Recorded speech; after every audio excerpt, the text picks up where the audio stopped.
keep things rolling, we have with us tonight another icon of the community here. You know him from La Cucaracha, the cartoon, the Pocho Hour of Power, Pocho.com. He is the one and only Lalo Alcaraz. He was going to say a few words.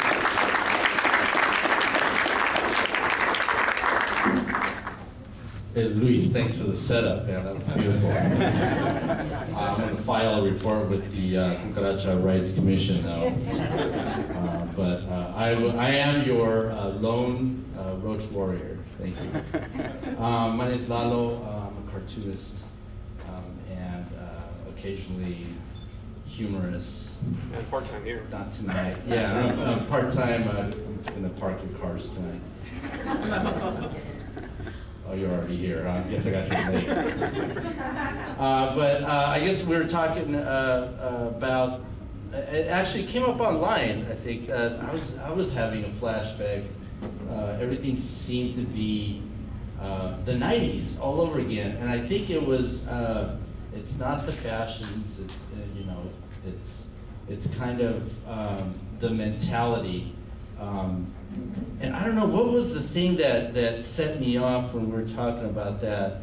Was it the censorship kind of from other Chicanos, or I think it's a mixture of everything: the politics, the immigration. It's like we're doing the backwards a step. And, yeah. I mean, for me, it started last year with 2012 with the whole self-deportation thing, and I'll recap that real fast. But back in way back in the presidential campaign recently, Mitt Romney brought up the Republicans' only immigration policy, which was self-deportation, right? And so people started sending me that and saying, "Don't you think that's ridiculous?" I said, "Yes, that's why I created that." Because and then I found a website, or somebody sent me a link. Like about maybe some 20-something Latina student somewhere sent me a link to a website for a group called the Yes Men, which is a group of like hoaxsters and stuff. They kind of do what I do, a lot of political hoaxing, things like that, and satire. But they have better grant writers than I do apparently. But they put up a webpage, or associates of them, saying, we created self-deportation, and Mitt Romney is now using it in his presidential campaign. And I said, brakes, you are not going to take credit for something which I created along with Esteban Zul of Pocho magazine back in 1994 during the Proposition 187 era.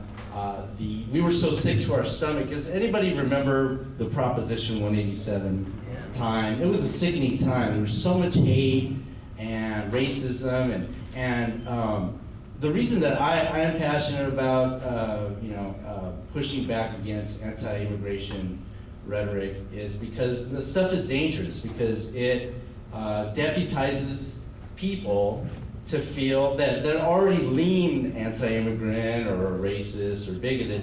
They feel empowered by that stuff, and we can't have these people be empowered by this kind of language.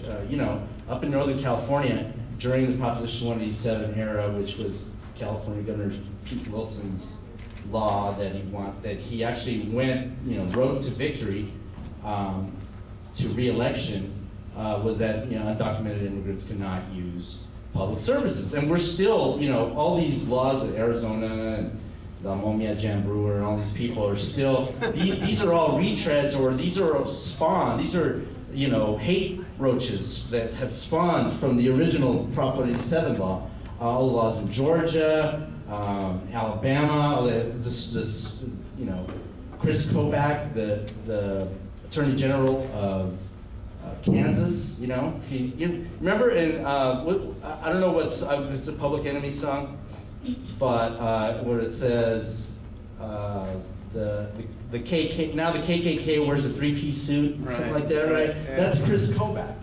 This is the guy now. He's like, good looking, you know, and he's like Christian, and you know, a Christian with the KKK in front of it, right? And he's in Kansas, and he's God fearing, and he is a lawyer that is trying to stop the, you know, any brown people from having roots in the U.S. And he would have us all kicked up. And this guy is the epitome of the KKK in a three-piece suit. This guy has actual power, you know, to do this stuff. And this is why we have to push back on these people. But anyway, so up in Northern California, people were the craziest example was a guy, a clerk at a pizza joint, was taking order from a Mexicano, was ordering a pizza, and he demanded from that Mexicano to see his ID, right? So he could order a pepperoni pizza, it's probably gonna kill him anyway, right? And this is how ridiculous it was, and people felt in power like, oh, you're, you know, they don't even care if you're from Mexico or not, or, you know, they just saw a brown person and, I mean, I feel ridiculous retelling this because we all know about Arizona. It's replayed in Arizona, it's replayed in Alabama, it's replayed in Georgia. And so even though it replays, we still got to try to push the stop button on this stuff. But anyway, so we were so sick of hearing all this and really feeling, I remember, you know, feeling like I had ulcers, you know, from just having to hear all this racist talk, that we created this group because Pete Wilson, the governor, had a group of his Latino support group, which was made up of 3 members. It's called Latinos for Wilson, and 2 of them were Cuban attorneys, okay? And so we said, well, you know, we can create a better group than that that's even more conservative and more down, and we can like blow these guys out of the water with satire. And so we created Hispanics for Wilson. And we send out press releases. The internet used to be AOL, right? That was like the internet before, and a couple other pages. So we sent out faxes, press releases, and emails, and you know, and the Telemundo station in Salinas wrote us back and said, we would like to interview Hispanics for Wilson. And especially their leader, Daniel Deportado. I said, oh my God, really? I can still remember the phone call, you know, going like, I'm thinking in my mind, like, you're kidding, right? And we were calling for self-deportation, the creation of self-deportation centers where you could show up and you'll be whisked on a magical green bus back to the border. We had a press release for a 5K border fun run, right?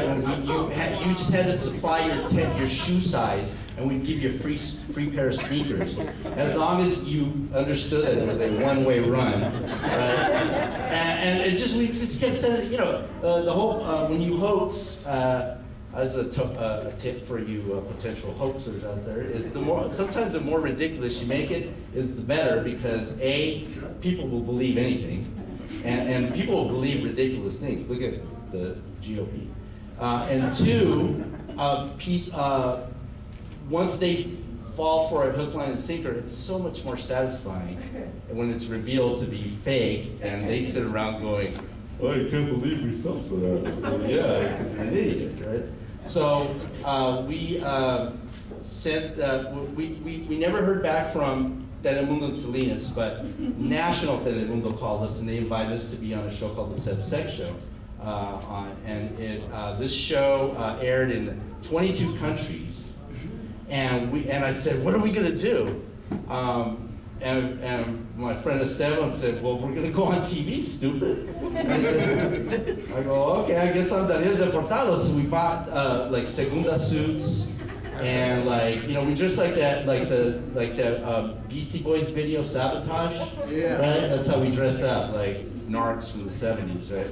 And so we show up in Glendale, or I think it was in Glendale, a TV studio, and we go on this internationally broadcast thing. It was taped, but it was a live remote with Miami, right? So the hilarious part is all the experts, all the pro-immigrant people from LA, including professors from UCLA that we knew, and political activists and all kinds of people that are in the state assembly now. They were all in Miami in that studio for some reason, way over there. So we weren't in the same room. We were in the Glendale studio with a bunch of high school students that had gotten expelled or suspended for protesting 187 for doing a walkout, and their pissed off Mexicano parents, right?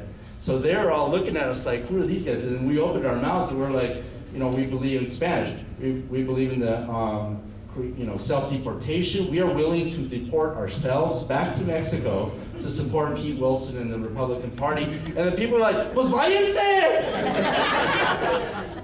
and so like, and then the kids were cool too, and we looked, you know, evil, and I was snarling the whole time, and I was like, I demand the banning of Mexican food because it is a biological weapon. Also, banning the music.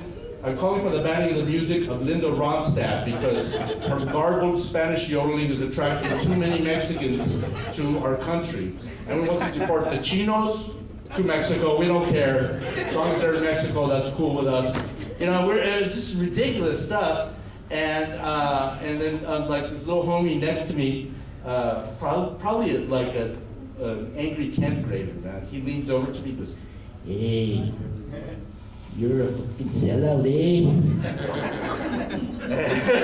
And I'm like, I'm inside, I'm like, pop, cholo, you know. And he's like, you're a sellout. Look at you with your little white suits, your little white tie, all this stuff, right? And inside I'm going like, I'm so proud of you people.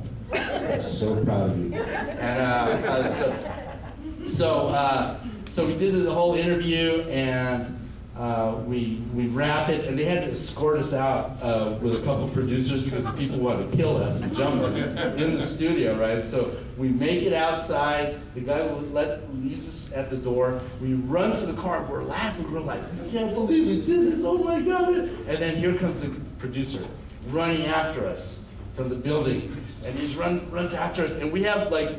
My friend's sister's car has no on Prop 187, a sticker on the back of it, right? And we're like, God damn it. Here comes the guy, and he just knocks on the window, and he goes, you guys forgot to sign your release. We're like, oh. All right, sure, yes, no problem, no problem. I had the worst accent, you know, like, I don't know where the hell the accent came from. And so, the thing aired in 22 countries the Friday before the election, and of course Pete Wilson won with our support. And then one of the guys in the group, Lalo Medina, he was, we're from Zacatecas.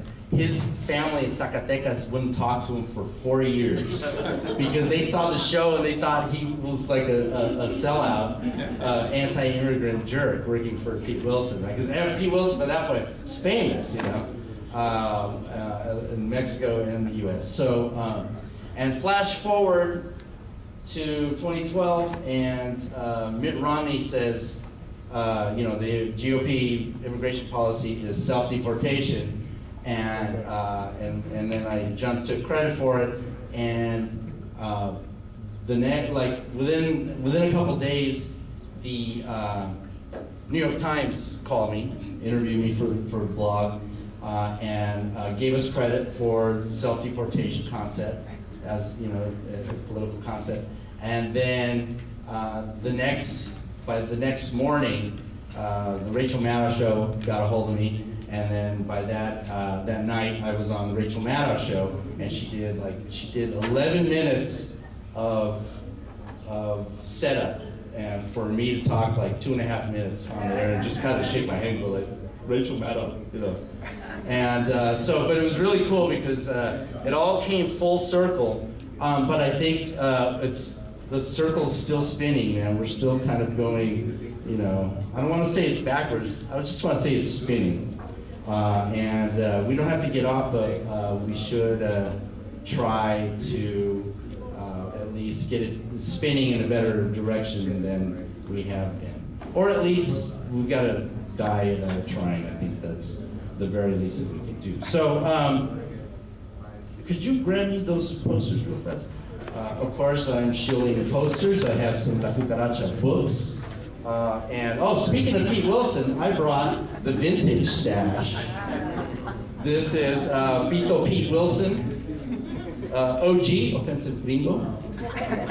And he's tagging California. These are from the Vault, which is also known as my garage. This is not vintage, and this is a Roots Factory in San Diego did this for me. It's kind of my logo of me. It was actually my logo for 2012. That's why I have the Ben Nacho on my head. But that's what I look like most every night, drawing it. And then this is Frey anti-immigrant border spray.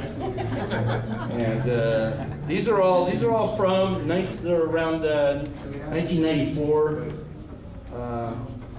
And speaking of roaches, there's the little roach.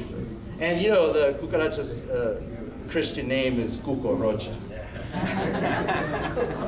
Great minds.